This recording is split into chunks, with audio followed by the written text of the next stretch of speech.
أعوذ بالله السميع العليم من الشيطان الرجيم بسم الله الرحمن الرحيم الحمد لله رب العالمين وبه نستعين على أمور الدين وعلى آله وصحبه ومن تبعه ووالاه سبحانك لا علم لنا إلا ما علمتنا إنك أنت العليم الحكيم رب اشرح لي صدري ويسر لي أمري واحلل عقدة من لساني يفقهوا قولي. Assalamualaikum warahmatullahi wabarakatuh. Alhamdulillah, kita bersyukur pada Allah Subhanahu Wa Taala dengan limpah izinnya pada pagi ini kita dapat bersiaran, iaitu mengenai tentang fadilat-fadilat yang telah lalu tentang korban. Kenapa kita umat Islam ini sangat-sangat dituntut? Di zaman baginda Rasulullah sallallahu alaihi wasallam, baginda setiap tahun mengikuti korban baginya adalah wajib. Tetapi kepada umat Nabi Muhammad sallallahu alaihi wasallam disunatkan, tetapi nama sunat muakkadah yang dituntut. Sebab itulah banyak kelebihan dan fadilatnya kita melakukan korban ini. Sebab itu korban ini dari perkataan fi'il madhi, ya, qarabah, telah mendekatkan diri. Fi'il madhi, telah mendekatkan diri. Maknanya sebagai kita hamba Allah SWT, sebagai kita umat Nabi Muhammad SAW, apa yang disarankan oleh baginda Rasulullah SAW, suatu amalan-amalan yang boleh menyebabkan kita ini boleh manfaatkan sehingga ke akhir hayat. Jadikan satu ibadah yang pasti. Sebab itu dituntut kepada orang yang hidup sahaja. Apabila sudah kita selesai dan kita dah mati, kita tidak dituntut lagi untuk melakukan ibadah-ibadah seperti ini. Kerana ibadah korban ini merupakan satu sejarah yang sangat besar. Berlaku kepada baginda Nabi Ibrahim AS dengan anaknya Nabi Ismail AS. Sebab itulah pengajarannya sangat memberi manfaat. Kehebatan iman.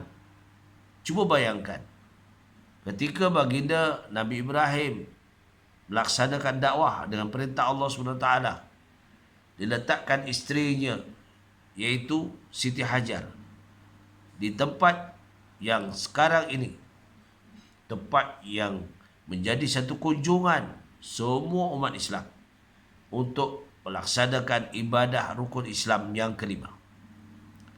Sebab itulah kita, perkara-perkara yang begini satu menjadikan satu motivasi kepada kita.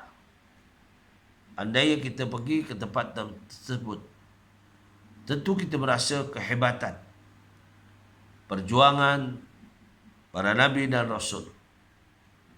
Begitu juga sirah-sirah yang kita ketahui apabila kita menaikkan ibadah umrah ataupun haji di Makkahul Mukarramah dan Madinatul Munawwarah. Jadi inilah sebagai satu sumbangan kita sebagai umat Nabi Muhammad sallallahu alaihi wasallam. Tuntutan kita untuk melaksanakan korban ini suatu tanggungjawab kita sebagai umat Islam. Dan tanggungjawab kita kepada mereka-mereka yang tidak mampu, ya, mereka-mereka yang tidak mampu untuk merasai nikmat-nikmat. Inilah kelebihan Islam, supaya manusia ini saling ingat mengingati. Yang kaya mengingati orang miskin, yang miskin menghormati orang yang kaya, disebabkan pengorbanan ini.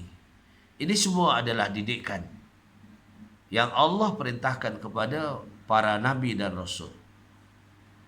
Sebab kita bagi orang yang beriman, yakin dengan rezeki Allah kurniakan kepada kita, mudah-mudahan kita membawa kepada satu motivasi kepada kita, keyakinan kita di dalam bulan-bulan yang mubarak ini. Kita ada 5 hari lagi untuk kita sampai kepada, iaitu 10 Zulhijjah, di mana menyerlahnya, di mana tamadunnya, di mana kejayaannya, kita melaksanakan untuk ibadah, mengabdikan diri kepada Allah SWT. Sebab itulah tekanan yang kuat kepada kita supaya kita sentiasa beringat dan supaya kita sentiasa mendekatkan diri kepada Allah sebagaimana Allah nyatakan dalam firman-Nya dalam surah Al-Kautsar. Bismillahirrahmanirrahim. Inna a'tainakal kautsar fasholli li rabbika wanhar inna syani'aka huwal abtar. Sesungguhnya berbagai-bagai nikmat yang telah kami kurniakan kepadamu wahai Muhammad. Nikmat yang sangat tidak terhingga. Nikmat kita yang hari ini, nikmat kesihatan. Nikmat kita boleh hidup di dunia dengan rahmat, dengan keluarga yang sakinah, keluarga yang bahagia. Itu juga nikmat. Nikmat yang kita boleh menjalankan aktiviti. Nikmat yang kita boleh melakukan segala apa hasrat kita. Semuanya adalah nikmat daripada Allah kurniakan kesihatan. Allah menyatakan dalam surah Asy-Syu'ara ayat 20, ayat 80. Wa idza maridtu fa huwa yashfin. Apabila aku sakit, dialah yang menyembuhkan. Itu adalah nikmat supaya kita dapat melaksanakan ibadah kita. Jadi kita adil kepada Allah. Bila Allah bagi nikmat kepada kita, kita kena adil dengan segala nikmat yang Allah berikan kepada kita. Jangan kita abaikan. Maknanya kita ini adalah tidak mengenang budi Allah SWT. Sebab Allah lahirkan kita ke dunia ini, motifnya untuk Dia. Ya.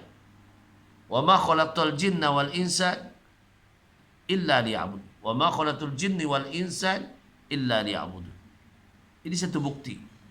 Ya. Kami tidak jadikan jin dan manusia kecuali untuk menyembahnya. Apabila kita lari daripada dasar yang ada, matlamat kita adalah menyalahi. Jadi kita hari ini kita dah masuk 5 Zulhijjah, beberapa hari lagi. Tak kisahlah. Kita yang mampu. Yang tak mampu, pada hari tasyrik nanti carilah seekor ayam. Itu kalau tak mampu, carilah seekor ayam.